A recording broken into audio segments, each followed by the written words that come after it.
Fala pessoal, tudo bem? Sejam muito bem-vindos a mais um João Mendes Entrevista. Esse nosso programa que a gente está sempre aqui recebendo convidados, convidadas super especiais para conversar sobre a jornada de estudo, a trajetória, o que que deu certo, o que que não deu certo, coisas que certamente vão te ajudar a você criar o seu próprio caminho, você criar a sua própria história de aprovação. Tenho certeza que vai ser muito legal.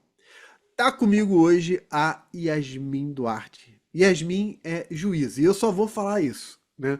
Ela vai se apresentar, ela vai saudar vocês e a gente vai conversar sobre como foi a história de aprovação dela, como é que foi essa trajetória, essa jornada, né? E aí eu tenho certeza que é a hora de você pegar o seu papel, pegar a sua caneta, se preparar, porque lá vem coisa muito boa pela frente aí. Yasmin, seja muito bem-vinda, muito obrigado mais uma vez. A gente estava conversando aqui em off, né? Muito obrigado por ter aceitado esse convite. É uma honra de verdade poder conversar contigo e conhecer a tua história. Tenho certeza que vai ajudar muito a galera. Então eu vou passar para você, já para saudar o pessoal e perguntar quem é Yasmin, né? Boa noite, João. Boa noite, pessoal. Muito obrigada pelo convite. É um prazer imenso estar aqui. Então, meu nome é Yasmin Duarte, sou juíza federal substituta aqui na quarta região, no TRF4. Fui aprovada no último concurso, fui aprovada em primeiro lugar. Foi algo que me trouxe imensa felicidade. Em relação a quem eu sou uma ex-concurseira que muito persistiu e que felizmente obteve sucesso. Inclusive, claro, vamos conversar ao longo da live, mas só algo curioso, eu estudei ao longo de 7 anos e quando a aprovação chegou, ela chegou em dose dupla de verdade, porque eu fui aprovada para o concurso do TJ Rio Grande do Sul e do TRF4 e a posse dos dois concursos foi no mesmo dia.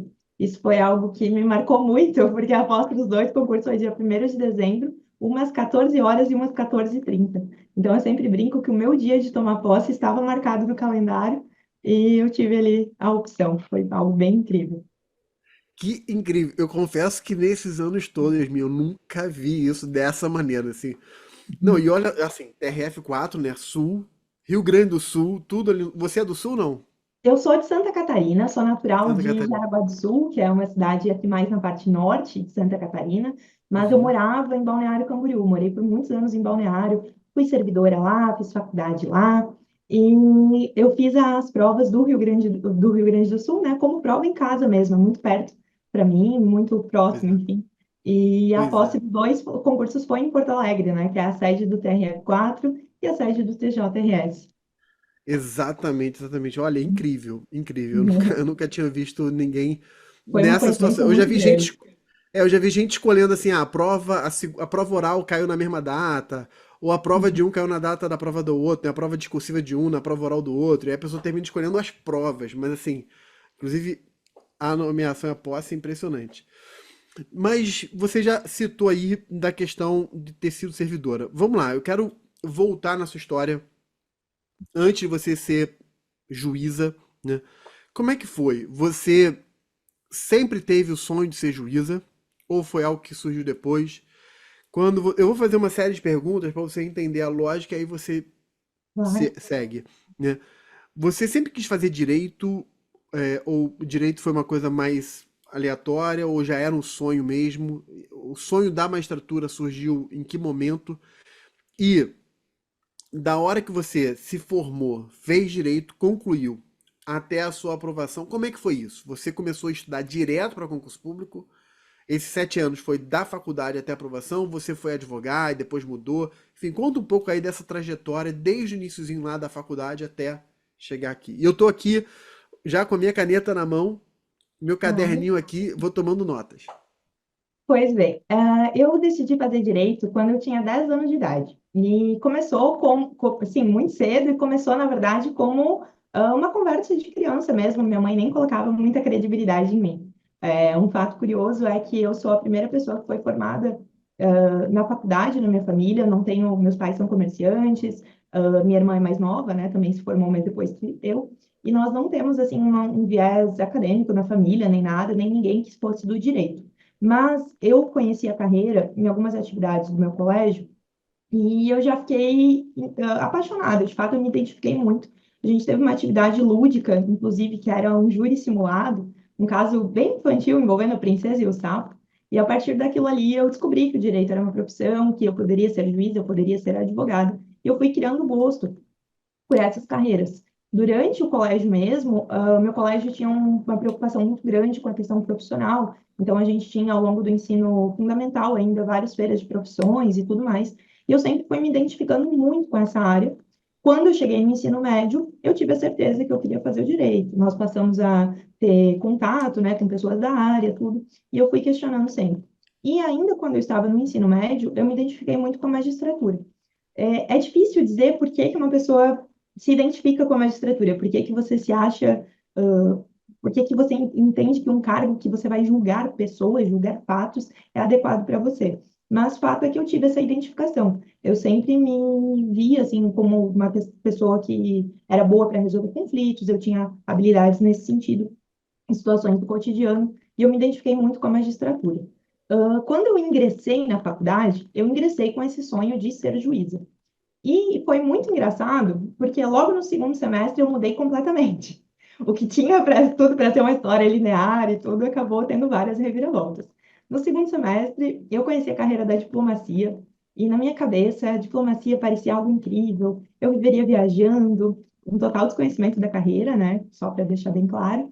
Mas eu tive um breve, eu brinco sempre que foi um breve delírio ali com a diplomacia. E eu pensei nisso, mas por um curto período. Depois conhecia o Instituto Rio Branco, conhecia as questões da carreira e vi que realmente não era a minha área, eu não tinha uma identificação pessoal com essa carreira.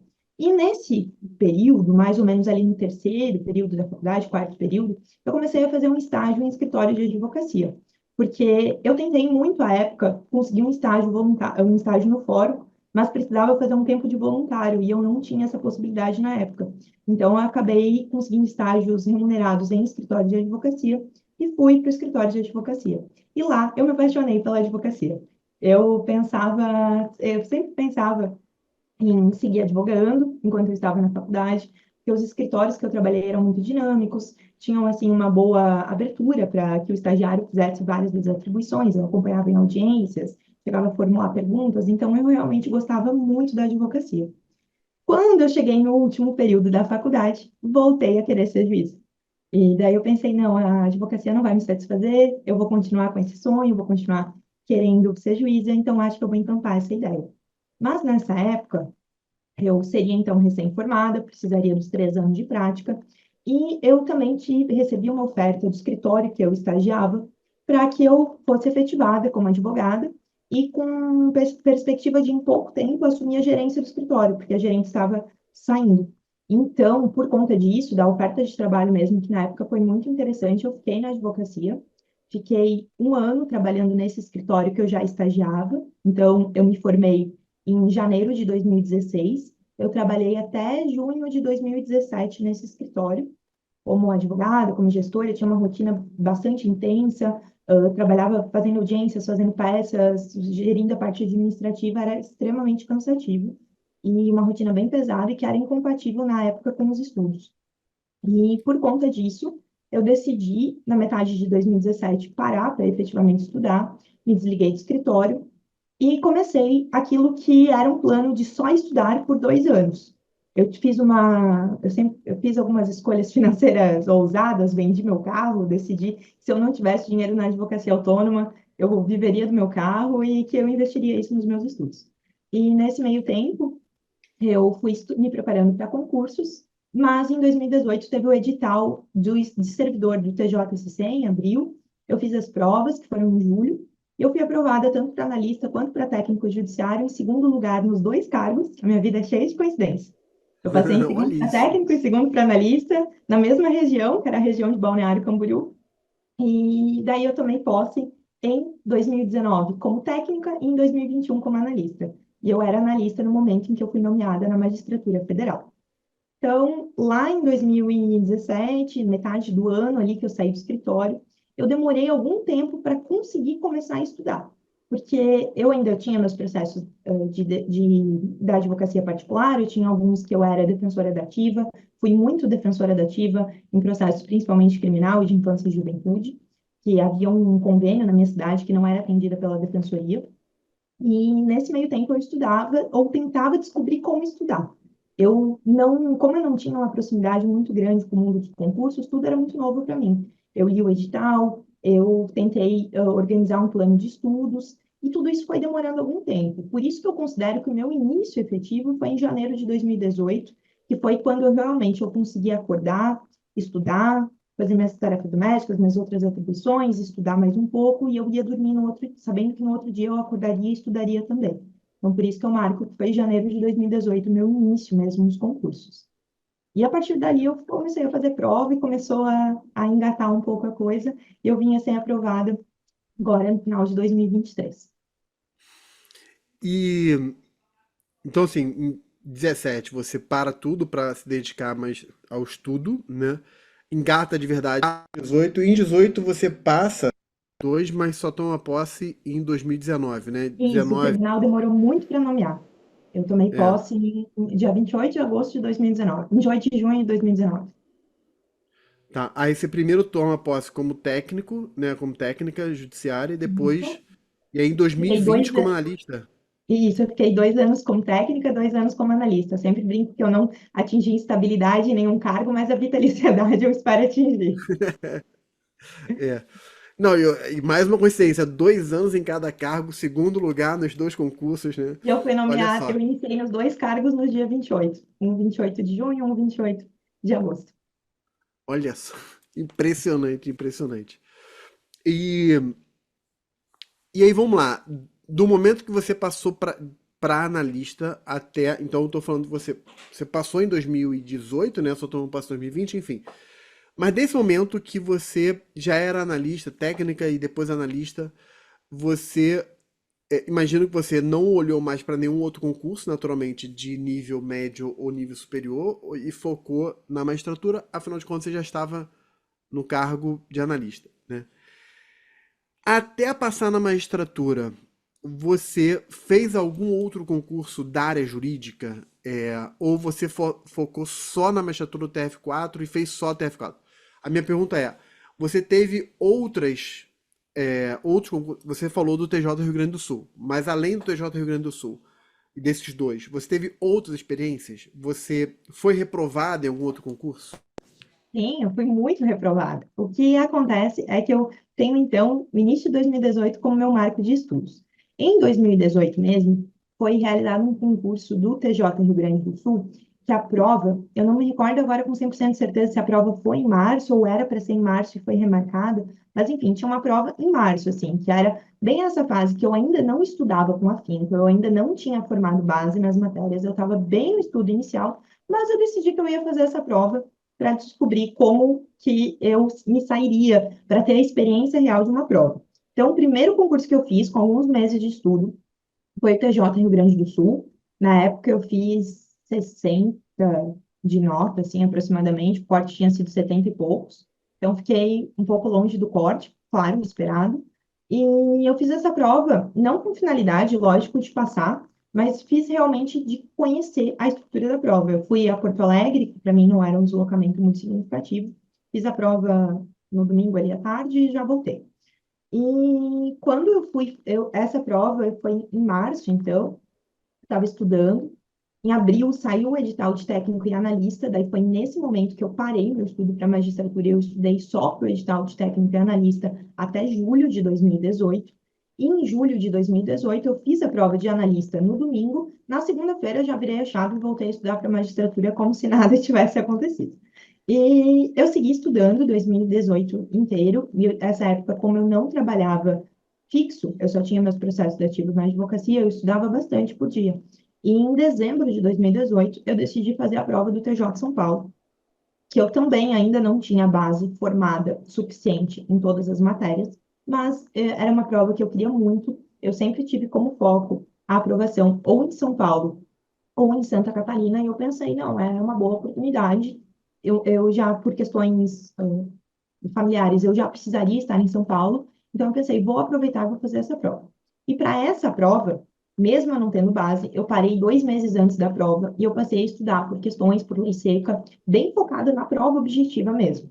E eu fiz essa prova e, para minha imensa surpresa, eu fui aprovada na primeira fase, exatamente na nota de corte, lá nas últimas colocações, mas eu consegui ir para a segunda fase.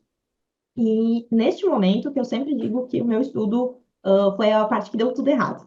Porque na época eu achei que estaria tudo bem. Eu pensei, nossa, que ótimo, eu já consegui ser aprovada, eu vou ser aprovada rapidinho, vai dar tudo certo. Só que eu fui aprovada muito cedo e sem nenhuma estrutura. Então eu sempre comparo com uma casa, eu não tinha fundação nenhuma na minha casa, mas eu tinha erguido as paredes. Chegou na segunda fase e minhas paredinhas desmoronaram, porque eu não estava pronta para passar por isso. A sentença criminal, inclusive, foi uma sentença que havia o reconhecimento de um tráfico privilegiado. Eu afastei todas as teses defensivas, fixei uma pena, acho que de 14 anos, para um caso que era de tráfico privilegiado pelo enunciado, assim. Então, realmente, eu não tinha base ainda para estar ali, mas eu fiz a prova. E, na época, eu parei tudo para estudar para essa segunda fase. Fiz a segunda fase, não deu certo. No dia seguinte da segunda fase, já passei a estudar para a primeira fase do TJSC, objetiva. Fiz essa prova lá em 2019. Também fui aprovada para a segunda etapa. Fiz o TJ Paraná, reprovei na primeira etapa. Então, para a gente ver que estabilidade não existe, eu estava vindo de duas aprovações, tive a reprovação na primeira fase do TJ Paraná de 2019. Daí eu fiz a prova do TJSC, a segunda fase, não passei. Fiz a segunda fase do TJ São Paulo, que eu já havia feito, veio o resultado, não tinha passado também. E daí eu pensei, bom, é a hora que eu preciso sanar minhas pontas, ver onde que eu não tenho, onde que eu não estou tão firme de conteúdo. E eu passei a resolver essas dificuldades, essas pendências, enfim. Depois disso, eu me inscrevi para a prova do TJRS, que saiu novamente o edital. Mas veio a pandemia em 2020 e a prova foi suspensa. A partir dali, depois que as provas retornaram aí em 2021, eu fiz o TJ Paraná, novamente fui aprovada na primeira etapa e rodei na segunda. Eu sempre rodava na segunda, era uma desgraça. E fiz a prova do TJ Rio Grande do Sul já em janeiro de 2022. A prova do TJ Rio Grande do Sul, essa que eu fui aprovada no final das contas, tem uma particularidade muito grande para mim, porque a prova era para ter sido em março de 2020, quando estourou a pandemia, ficou tudo suspenso e parado, e ninguém ouvia falar do TJ Rio Grande do Sul mais. O concurso realmente ficou esperando o fim da pandemia. E em dezembro eu passei por uma situação pessoal particular muito difícil, e num dia ali aconteceu a minha situação, e no dia seguinte o TJRS liberou o edital, que estava parado há quase 2 anos, e o edital de convocação para as provas de primeira fase, que seriam no mês seguinte. Então, foi ali no dia 15 de dezembro, eles convocaram para provas no dia 15 ou 16 de janeiro, um tempo muito apertado. E eu pensei, essa prova eu não tenho condições psicológicas nenhuma de fazer. Minha irmã ligou para mim e falou: Não, você vai fazer sim, vai lá, vai fazer. Não custa nada, você já fez a outra, você vai fazer essa. Eu, tá bom, vou fazer. E fui fazer essa prova. E fui aprovada nessa no final das contas. Mas daí, isso foi em janeiro de 22, eu fiz essa prova, sempre fazendo magistratura. E com um foco na magistratura estadual, porque nós não tínhamos concurso da magistratura federal em vista, né? E depois eu fiz mais uma prova do TJ. Não, isso já foi em 2023, já está confundindo prova aqui. Em 2023, em janeiro, eu fiz TJDFT, rodei na fase objetiva, fiz TJ São Paulo, que eu passei, e fiz mais um TJ Santa Catarina ali, que teve no meio do caminho, acho que no final de 2022. Isso. Em 2022 foi a prova do TRF4, foi dia 7 de agosto, e do TJ Santa Catarina, dia 21 de agosto. Eu fiz as duas, passei na primeira fase das duas, e eu me vi tendo que conciliar duas segundas fases, uma de magistratura federal, uma de magistratura estadual.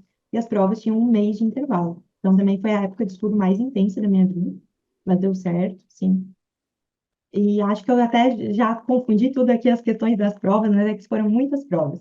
Em resumo, de todas as provas de magistratura que eu fiz, eu reprovei em 3 primeiras fases e eu reprovei em 4 segundas fases. E quando eu tive a minha discursiva corrigida, eu não reprovei. Então, nas duas provas que eles corrigiram a minha segunda fase, eu também fui aprovada na sentença civil e criminal e fui aprovada na prova oral, que foi o TJRS, que começou lá em 2019 e terminou em 2023, e o TRF4, que começou em 2022 e terminou em 2023. Então, essas foram as provas que eu consegui ter a minha discursiva corrigida, aprovada nas sentenças e aprovada na prova oral. Entendi, entendi. O, E nesse meio Exatamente. tempo, a única prova de outra carreira que eu fiz foi de Procuradoria-Geral do Estado, que eu fiz a PGE aqui de Santa Catarina. Ela começou também em 2022, mas quando convocaram para a inscrição definitiva, já tinha sido empossada no TRF4 e eu não dei continuidade. Eu nunca fiz prova de MP, defensoria, que eram carreiras que eu não me identificava muito. Então só fez uma fora da magistratura, né? Isso, e eu fiz a primeira fase da AGU também. Eu reprovei por uma questão que eles alteraram o gabarito. Estava aprovada, modificaram o gabarito e não estava mais.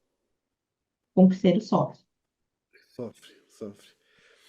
É, cara, que bacana, né? Eu tô achando curioso, Yasmin, que é o seguinte. É, a tua história ela já ajuda a mostrar, e eu quero pegar esse. Tem vários caminhos aqui da sua história que eu quero desenvolver. Um deles é o seguinte: você não apenas passou numa prova de magistratura federal e uma prova de magistratura estadual, como passou ao mesmo tempo, né? Porque as provas Exatamente ao foram mesmo tempo. acontecendo ao mesmo tempo, né? Com Uhum. diferenças muito pequenas de dias, semanas entre uma e outra. Inclusive a data final de posse do mesmo dia, né?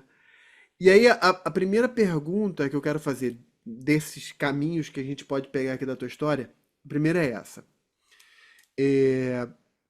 Como conciliar? Primeiro, é possível conciliar estudo magistratura federal e estadual?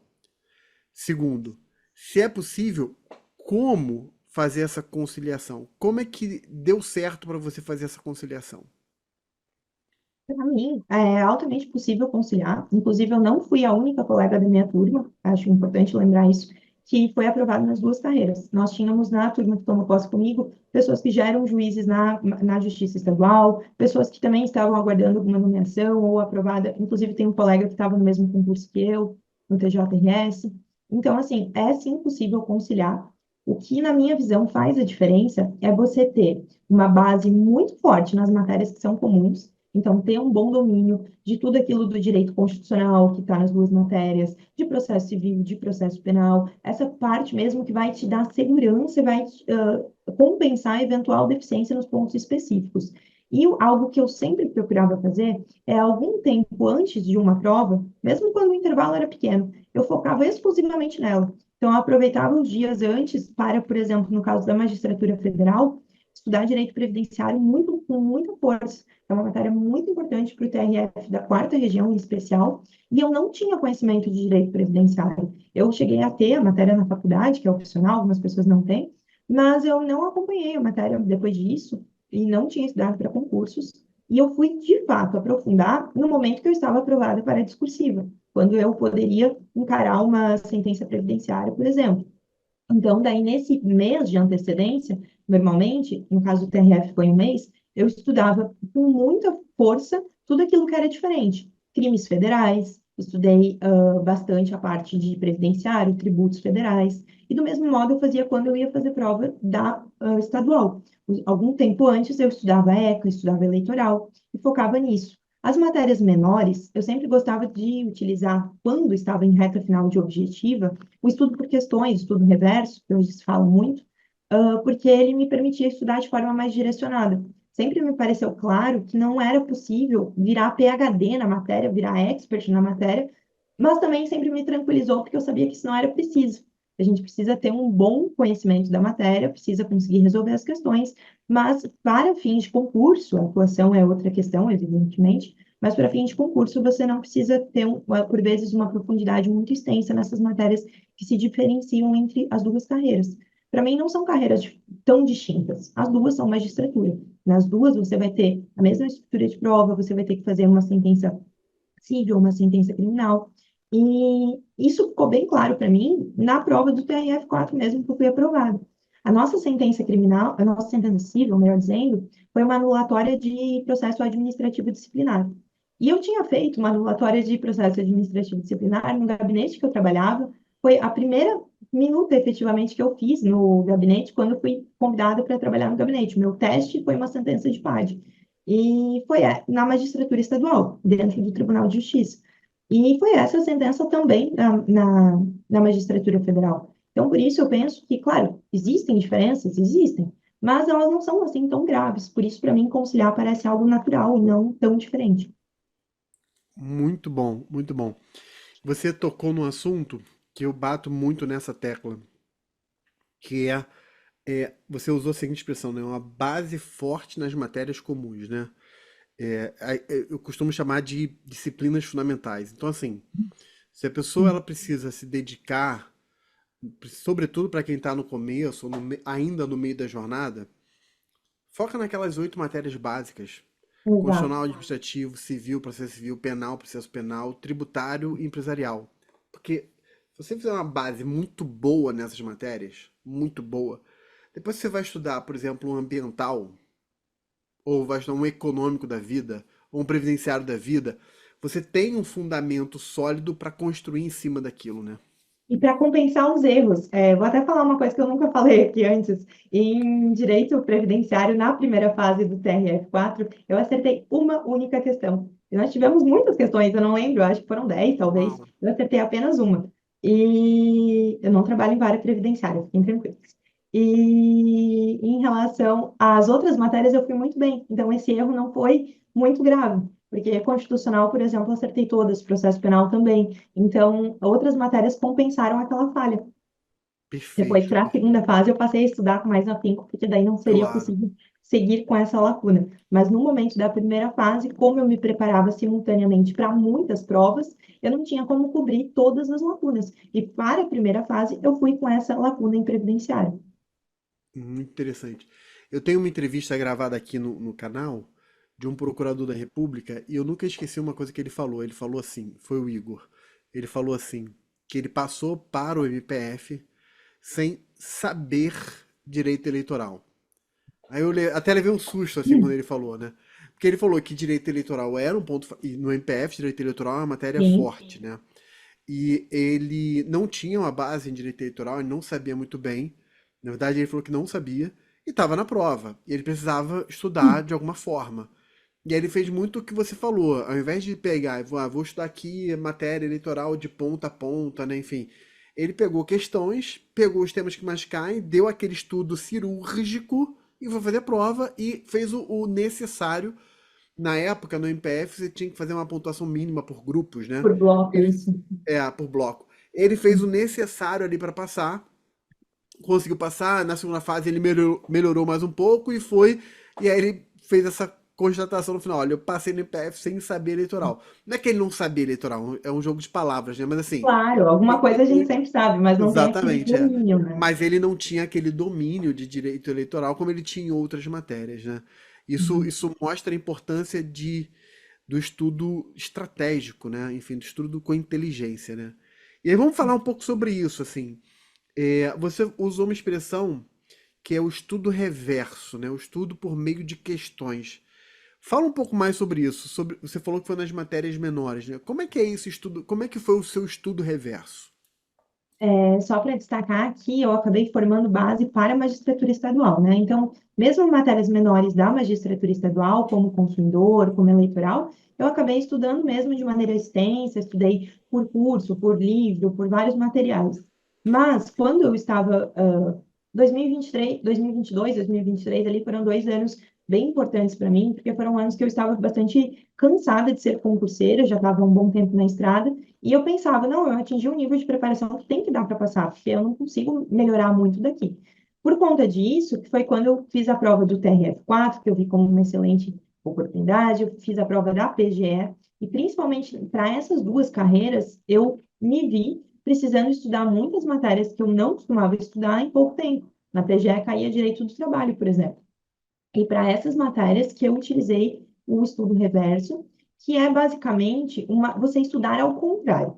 A ordem natural de estudo me parece que é você estudar por uma fonte doutrinária, por um curso, por uma apostila, aquele tema, você aprende aquele tema e na sequência você faz questões para fixar, para ter certeza que você entendeu. O estudo reverso é justamente o contrário. Então, você, antes de estudar o tema, por mais que você não tenha visto há pouco tempo, não esteja tão familiarizado, você faz algumas questões. Fazendo as questões, você vê quais temas têm uma maior recorrência. E isso funciona muito bem quando repete a banca, né? Quando nós estamos falando de bancas diferentes, pode ser uma armadilha. Mas quando você está utilizando, por exemplo, FGV, e você compara várias provas da FGV, você consegue perceber uma tendência da FGV. É claro que alguns temas são sempre mais frequentes em concurso, independente da banca. Tutelas em processo civil, por exemplo, toda banca cobra sobre tutela. Então, o estudo reverso seria ir atrás dessas questões, ver como que a prova cobra, resolver a questão ainda que você não saiba nada, e a partir dessas alternativas, você corrigir a questão, estudar aquele tema que foi cobrado. Então, você faz o contrário mesmo. Não é uma ferramenta que eu acho que resolve todos os problemas. O estudo reverso não resolve uma segunda fase, por exemplo, normalmente. Então, não é algo que pode ser a base do estudo, mas como medida emergencial, na minha visão, funciona muito bem. Foi assim que eu consegui ter boa nota na PGE em Direito do Trabalho, foi assim que eu tive boa nota em internacional, no PRF4. Então, acho que para essas ocasiões, assim, funciona muito bem. E também foi assim que eu tive a minha aprovação no TJ de São Paulo lá no começo, quando, apesar de não ter base, eu utilizei o estudo reverso e ele me levou para a segunda fase. Então, acho útil nessa circunstância. Perfeito, perfeito. Eu sempre falo muito isso, assim, fazer questões é fundamental, porque você vai Sim. entendendo como a banca cobra, o como ela cobra, o que ela mais cobra, enfim. Onde ela coloca os erros, tem bancas que são muito características ali, você vê um prazo e já acende uma lanterninha, né? Exatamente, exatamente. Deixa eu te fazer uma pergunta. Não, eu costumo dizer o seguinte, que não tem fórmula mágica, né?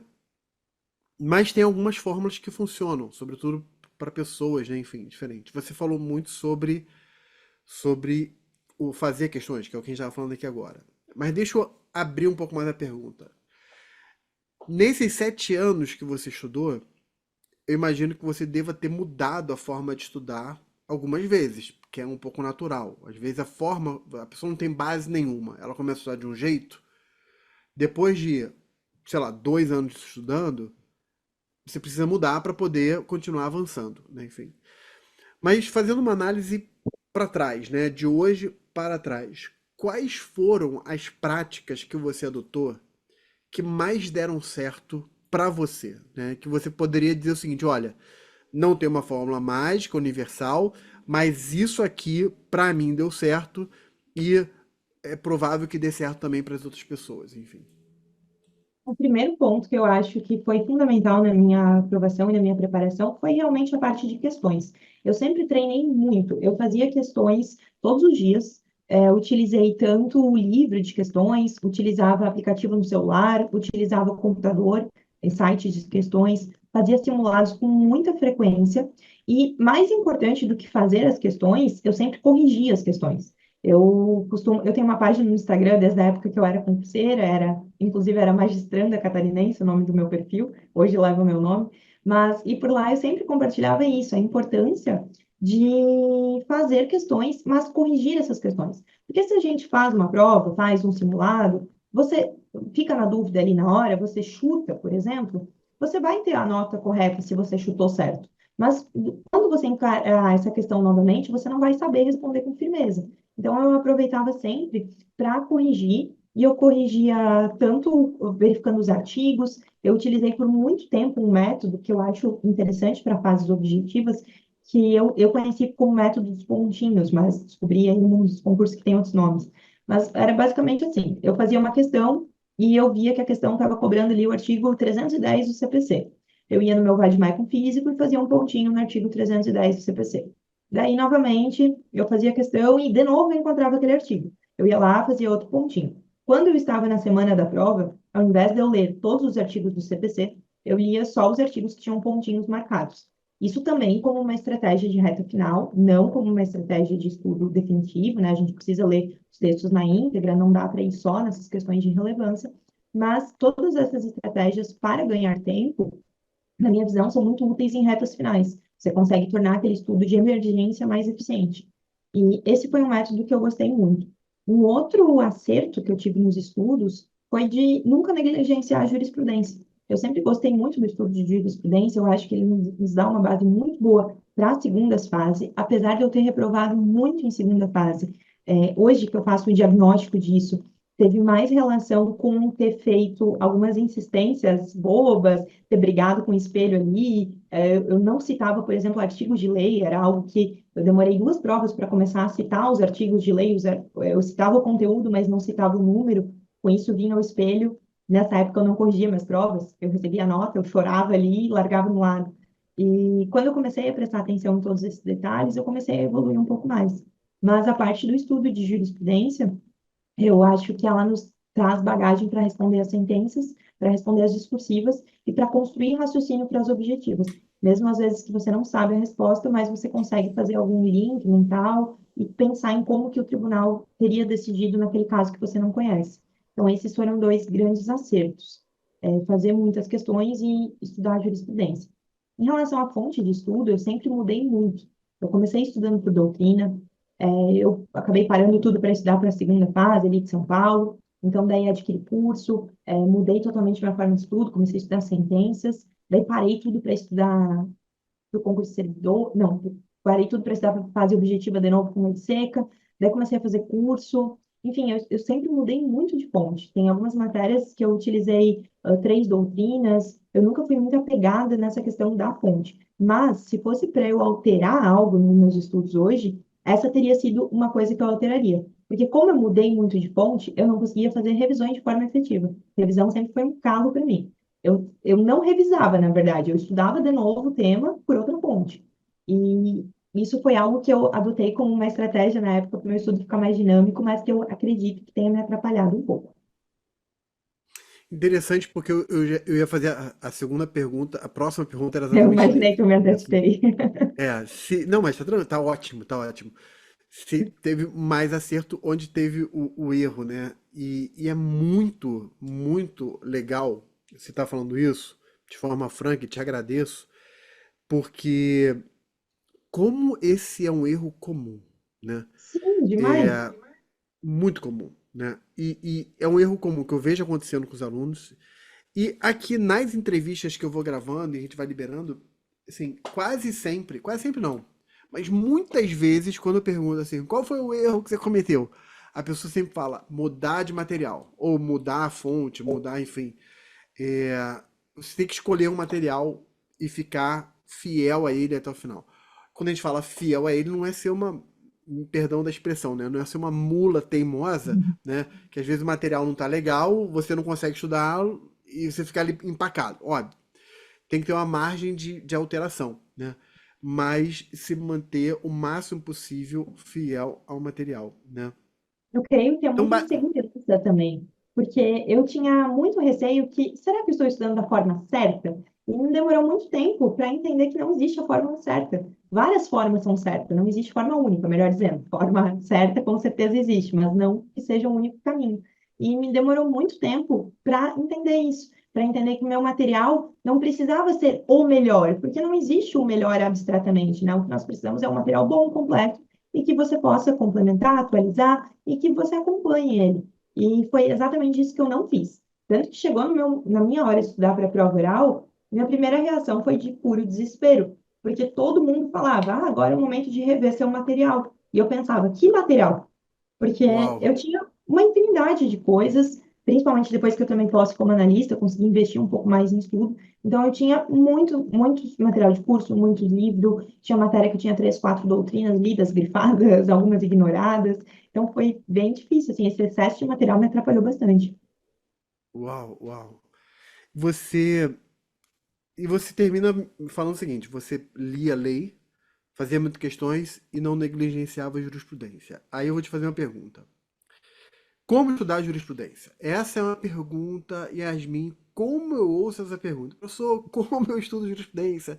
Eu leio, eu não entendo nada. Enfim, eu queria te ouvir. Como foi para você estudar a jurisprudência? Como você aconselha hoje? Você, desde o primeiro momento que você pegou a jurisprudência, começou a ler, não, vou começar a estudar jurisprudência. Você entendeu sempre desde o início ou teve dificuldade? Como você venceu essas dificuldades? Enfim. Só vou mencionar aqui uma coisa que eu não falei, a minha base na faculdade não foi muito firme. Minha faculdade, embora seja uma boa faculdade, como eu me dedicava bastante para os estágios também, embora eu tenha feito uma boa faculdade, ela foi bem regular, assim, eu não era uma aluna que aprofundava muito além do que exigia. E por conta disso, até, eu me formei não tendo a mínima ideia do peso que a jurisprudência, no caso que os informativos, por exemplo, eu não tinha ideia de frequência de informativos, que era algo que saía ali. Eu sabia, óbvio, que os tribunais produzem jurisprudência e onde ela estava, mas eu não tinha conhecimento dessas modalidades organizadas, por exemplo. Quando eu comecei a estudar como estudar para concursos, que eu descobri que tinha os informativos, por exemplo, eu pensei, bom, eu vou precisar começar a lê-los. E lá em 2018, eu comecei a ler informativo comentado por um site, bem popular entre os concurseiros, e eu lia os comentários para entender mesmo o que estava decidindo e tudo mais. E eu fui lendo pelo site por muitos anos, depois assinei a ferramenta de buscador, e até 2022, mais ou menos, eu só estudava jurisprudência assim. E quando eu estava numa segunda fase, eu estudava jurisprudência do tribunal, principalmente dos examinadores que faziam parte da composição da banca. Essa era a minha forma de estudar, ler os comentários, eu imprimi durante boa parte da minha preparação, grifava o que era importante, revisava ali os grifos. Em 2022, eu dei uma mudada no meu método, porque eu senti que acontecia muito em prova discursiva, que eu conhecia o julgado, mas eu não conseguia escrever muito sobre ele. Então, em 2022, eu passei a selecionar alguns temas, alguns julgados que pareciam mais importantes e ler direto do site dos tribunais. Então, eu ia lá no site do STJ, lia o voto, lia os principais fundamentos, não, logicamente, de tudo o que o tribunal colocava nos informativos, mas daqueles julgados que pareciam, e daí é uma questão bastante de feeling mesmo, não é algo que eu acho que possa ser necessariamente ensinado, assim, mas o que me parecia importante. Então, sei lá, tinha um julgado que repercutia na mídia, ou que provocava, assim, aquelas reviravoltas que a gente vê e chama a atenção, era aqueles que eu estudava aprofundado. E na minha prova do TRF4, isso foi fundamental. A primeira questão da prova discursiva foi uma questão de direito previdenciário, e ela cobrava o julgado da desaposentação. E eu tinha lido na véspera, na preparação para a prova discursiva, ali na retíssima final, eu tinha lido o voto vencedor.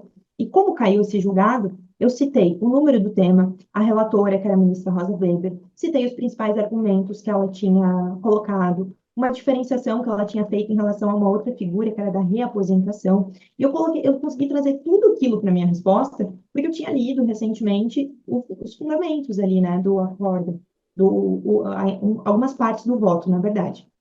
E isso me levou a tirar a nota cheia nessa questão, por exemplo. E lendo essa questão hoje, eu muito me orgulho dela, porque ela realmente mostra um domínio sobre aquele tema que, na verdade, eu nem tinha, mas como o tribunal tinha trazido aqueles argumentos e eu tinha aqueles argumentos frescos, eu consegui colocá-los ali. Então, para a fase discursiva, eu acho que é importante, sim, você utilizar a ferramenta que você gostar ali de julgados comentados, mas também de, eventualmente, dar uma conferida diretamente no voto, porque tem coisas ali que a gente extrai na hora, né? Eu achei espetacular tanto o conselho quanto a tua experiência, né? E logo em previdenciário. Olha que interessante, né? Você teve uma prova que você acertou uma única questão, né? E Na depois você tirou segunda a fase. questão cheia, né? E na Você prova tirou oral a também questão. tirei uma nota quase cheia ali em previdenciário. Então foi uma evolução em pouco tempo, assim. Foi uma evolução grande em pouco tempo, né? E, e é interessante, Yasmin, porque assim, a gente que acompanha informativo, né? Por exemplo, toda semana eu pego o informativo do Supremo e comento aqui no YouTube do ênfase, né? E o Ah, informativo, ele eu, é ótimo. Oi? desculpa interromper. Um costume que eu tinha é de deixar vídeo de informativo comentado rodando quando eu estava fazendo outra função. Então, estava lá lavando louça ou cozinhando alguma coisa, normalmente deixava os vídeos do YouTube mesmo com comentários dos informativos rodando. Me ajudava a fazer Olha, revisão. Por muito tempo olha eu que ia para legal. academia ouvindo podcasts de jurisprudência, aproveitar esses tempinhos também. Muito legal, muito legal. E, e assim, o informativo ele é ótimo, mas ele é um resumo, né, do julgado. E por vezes, quando você pega o inteiro teor, né, para ler o acórdão, né, entender ali, ler o relatório, nem que seja mais rápido, né, só para você entender um pouco a contextualização do caso, né, e depois você chega no voto vencedor, enfim, quando tem divergência também, você constrói um raciocínio que é fantástico, né? E às vezes você entende por que que o informativo traz, às vezes, numa frase, algo que na verdade é a conclusão de um raciocínio longo, né? E para quem lê Sim. só aquela frase, talvez não entenda bem. Então, além do raciocínio, Yasmin, eu acho que é muito legal um efeito colateral positivo da leitura do informativo é o vocabulário jurídico. Ah, com toda certeza. E essa escrita, principalmente quando é banca própria, faz muita diferença. Você não tem ali um campo específico para uma boa escrita, mas você consegue ter uma fluidez e deixar a tua prova muito mais interessante, com certeza. Pois é. Porque muita gente fala assim, como é que eu vou aprender a escrever bem? Cara, pega os inteiros teor de acórdão, porque você começa, inclusive no bom sentido da palavra, você Uhum. começa a se viciar a escrever na forma de Parecido. uma decisão, né? Sim. Parecido com que é uma decisão. Fantástico, fantástico. E deixa eu te fazer uma outra pergunta agora, mudando o foco, já que a gente está falando de prova discursiva e a gente está com essa notícia, né, do TRF2 adotando aí o Enem como primeira fase, indo direto para a discursiva. Eu quero te fazer uma pergunta sobre, de certa forma, a gente já falou um pouco sobre o como estudar para a segunda fase, né, para a prova discursiva, mas eu quero te perguntar sobre o momento da prova. Você chegou ali no local da prova, você sentou, você recebeu o caderno na mão, né? Como é que você organizava o seu pensamento? Como é que você fazia uma gestão do tempo? Você teve alguma prova? Você teve a dificuldade com o tempo? Enfim, então vamos para. Eu quero dar um salto agora, mergulhar imaginariamente aqui no momento da prova. O que que você daria de orientação pro pessoal? Só um... Voltando só meio passinho, em relação ao tempo, eu sempre treinava para prova discursiva, e eu acho que essa dica é importante, com meia hora menos do tempo de prova. Então, se a prova era de Uau. 5 horas, eu sempre treinava em 4 horas e meia na minha casa. Sempre, sempre. E eu tinha um compromisso comigo mesma. Claro que as primeiras sentenças que eu fiz não foram assim, mas todas as demais eu acabava em 4 horas e meia. Então, eu não, na hora dos treinos, eu não tinha essa questão de, tudo bem, eu estou treinando, então eu vou demorar 6 horas para fazer. Eu sabia que no concurso eu não teria 6 horas, ou eventualmente ali o prazo normalmente é de 5 horas, né? Algumas provas que são Uhum. diferentes. Mas eu sempre treinava com meia hora a menos para que eu me acostumasse a acabar a prova de qualquer forma. Então, se eu precisasse sacrificar alguma coisa, eu estaria pronta para fazer isso na hora da prova. E essa dica eu acho que é importante para treino. Legal. Na hora da prova, quando eu chegava, eu sempre era aquela concurseira que chegava muito cedo no local de prova, mas eu só entrava faltando ali na última chamada, quando eles estavam, vem, vem, vem, daí eu ia. Senão eu estava sempre dando uma revisadinha na porta da prova. Eu pegava a prova, quando era a sentença criminal, no começo, a primeira coisa que eu fazia antes de ler enunciado era colocar ali a estrutura da sentença penal, porque eu demorei um tempo para automatizar, então eu vinha com a estrutura decorada. Eu pegava a folhinha, rascunhava a minha escritura, daí eu respirava, abria o caderno e ia lendo o enunciado e tudo mais, mas para tentar não esquecer da minha estrutura da sentença criminal. Com o passar do tempo, fazer sentença criminal virou algo natural, daí eu passei então a adotar outra estratégia nas provas.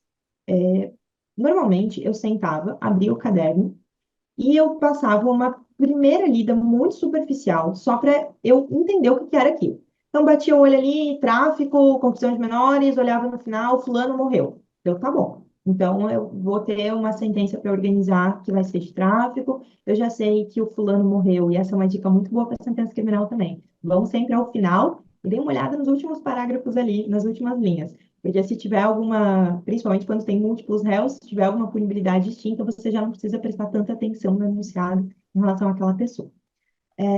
Daí eu voltava e eu pensava, bom, agora eu vou organizar minha prova. Eu fazia uma leitura atenta, sempre grifando que era importante, na discursiva da mesma forma. E na discursiva, eu passava o olho por todas as matérias para ver o que estava sendo cobrado, e eu escolhia aquela questão que me dava mais segurança para começar. Porque eu sempre senti que eu demorava um pouquinho para pegar o ritmo da prova. Então, eu pegava a questão que me parecia ser mais possível de escrever com alguma fluidez, ou quando tinha dissertação ou questões com peso diferente, eu começava sempre pela questão que mais valia. Porque daí, nesse caso, eu pensava que não era uma questão de opção por preferência, mas que se eu tenho mais nota numa questão, eu preciso dedicar mais atenção e mais energia para ela. Então, eu começava pela questão de maior peso quando tinha dissertação, que foi o caso da prova do TJ no Rio Grande do Sul, por exemplo. No TRF4, todas tinham o mesmo peso. Quando eu começava a estruturar a resposta da questão, então eu lia o enunciado, destacava o que tinha de interessante, e eu já ia para o meu vademecum. Eu olhava no índice remissivo, eu via se tinha alguma coisa ali relacionada ao tema, alguma lei que eventualmente eu não conhecesse. Tentava utilizar, separar os artigos de lei que eu poderia usar na minha resposta. Isso eu aprendi fazendo prova, que os espelhos trazem muita pontuação normalmente para a menção literal dos artigos. E eu fazia na minha folha de rascunho um rascunho, bem rascunho mesmo. Eu nunca parei para escrever exaustivamente uma resposta no rascunho, porque senão eu não teria tempo hábil. Mas eu listava os artigos, listava possível resposta ali. E quando eu tinha uma dissertação para fazer, eu escrevia o primeiro parágrafo da minha dissertação no rascunho. Cuidava com a palavra, cuidava com repetição, com expressões, melhorava a redação, porque eu tinha a ideia sempre de causar uma boa impressão no início da frase, então eu dedicava um pouco de atenção para o parágrafo de abertura. Mas o restante eu não colocava no rascunho, só organizava ali a ordem com o VAIMEC, com os artigos, e levava isso para a folha de resposta. Normalmente eu respondia, então, ou a questão que mais valia, ou a que parecia mais fácil, e ia concluindo as demais. Quando chegava, que eu via que estava no final da prova, se ainda faltava fazer muita coisa, eu começava a deixar de lado aquela questão que eu sabia menos, já pensando que eu teria uma menor probabilidade de ter uma boa nota nela e ia dedicando mais tempo para aquilo que eu achava que podia pontuar mais. E assim eu fui fazendo. Em relação às sentenças, eu fazia do mesmo modo, ia separando os fatos importantes, fazia um rascunho um pouquinho mais completo, colocava, por exemplo, preliminares, A, B, C, daí colocava os artigos que eu usaria para afastar, ou então jurisprudência, que eu me recordasse, e ia estruturando minha resposta dessa forma na folha definitiva. Um ponto muito importante sempre na sentença criminal é prestar atenção às providências finais, né? Prestar atenção ali à citação dos artigos e tudo mais. Isso ali eu tinha sempre bem automatizado. Quando a prova autorizava a remissão, e remissão de forma legal, eu fazia a remissão a esses artigos no meu próprio vade-mecum, no artigo da sentença criminal, para facilitar na hora de resolver. Perfeito. Você falou uma coisa que eu achei interessante, que desculpa, que assim, você falou assim que você sentia que demorava um pouquinho, não sei qual foi o termo que você usou, você Para demorava um engatar. pouquinho para engatar, isso, para pegar ali, né, para engatar.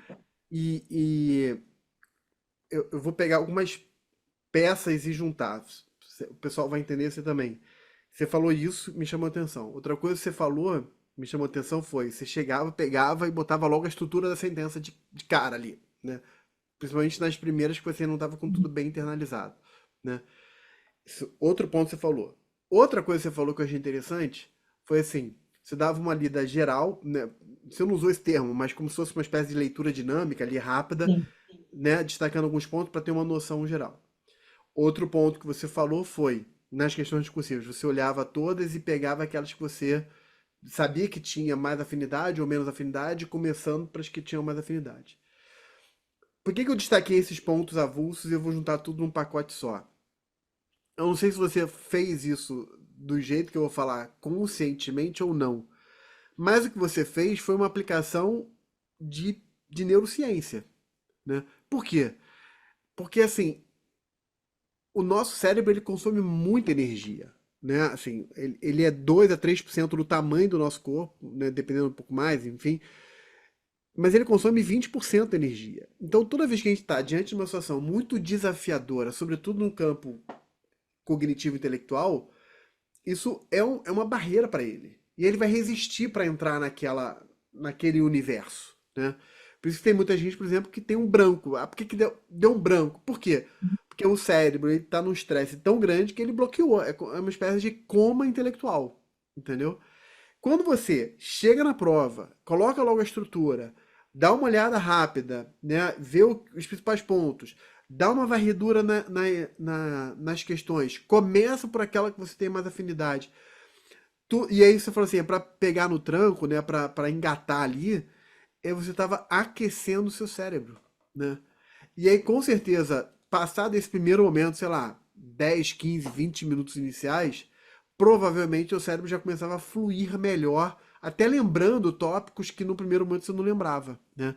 E com certeza a segunda leitura da sentença, ou a segunda leitura do caso, ou da questão, certamente te destacou, te chamou a atenção de pontos que na primeira leitura você não tinha percebido, né? Então, eu tô pegando isso e traduzindo dessa maneira, né? Claro.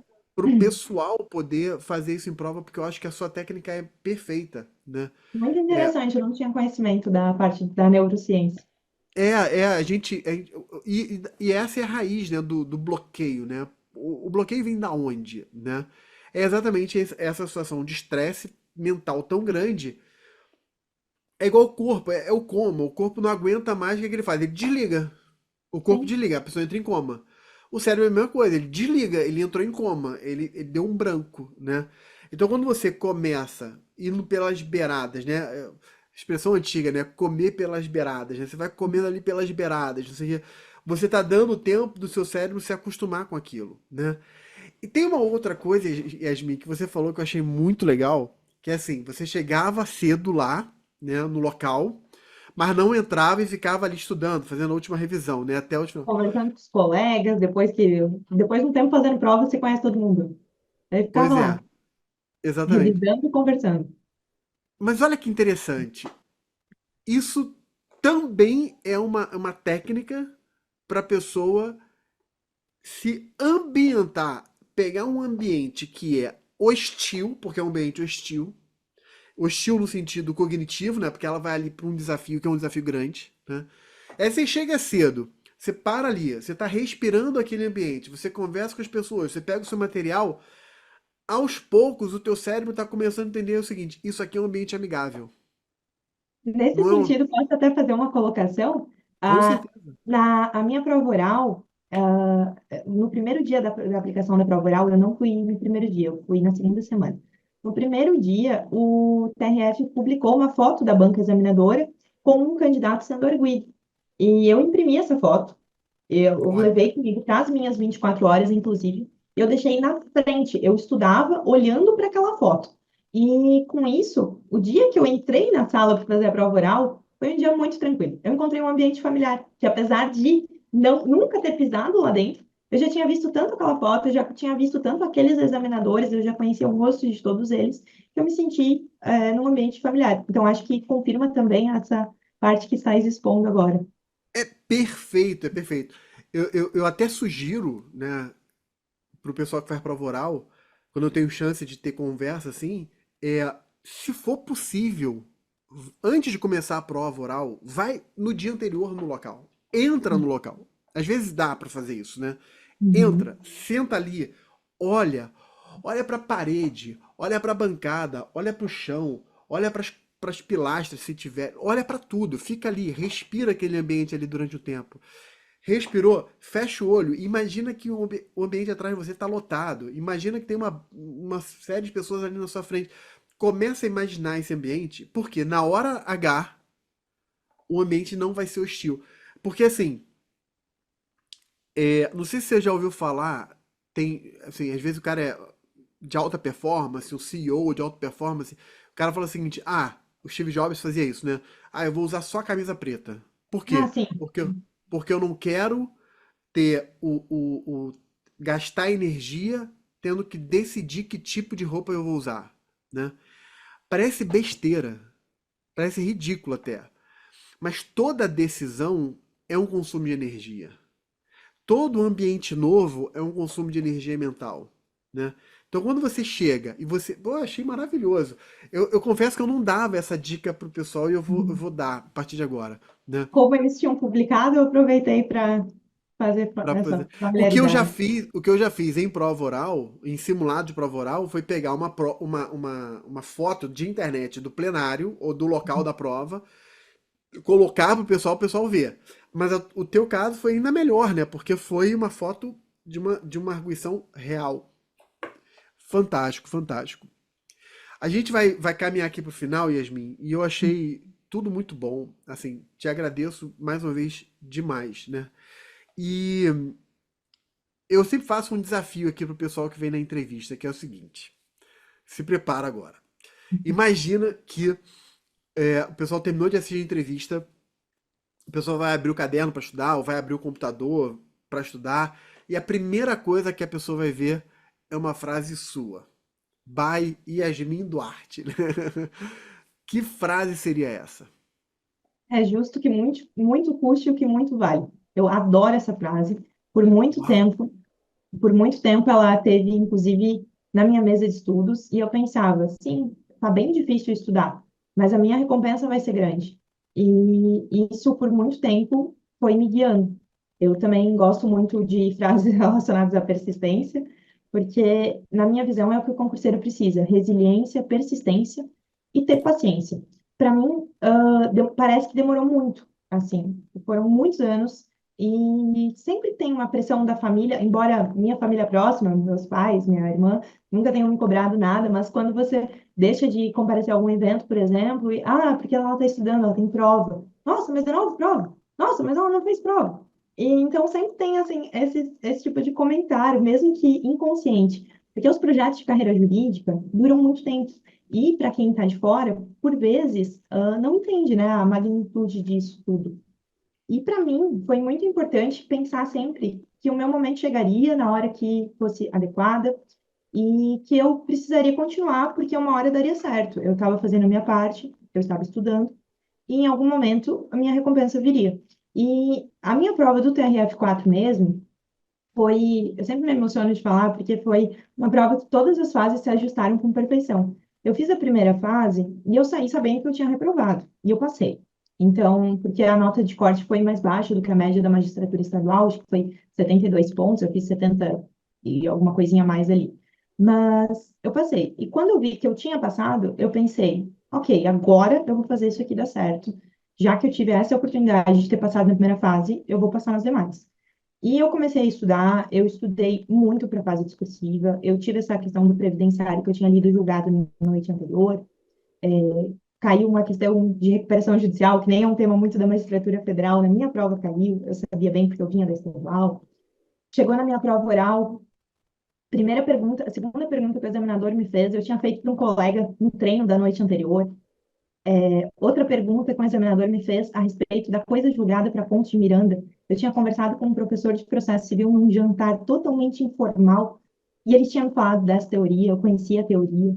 Então foi uma prova que, assim, todas as etapas dela foram encaixando muito perfeitamente. Eu tive certeza que tinha chegado o meu momento. Eu não sei explicar para vocês, enfim, cada um tem suas crenças, mas foi uma prova que encaixou em todas as fases para minha aprovação ali.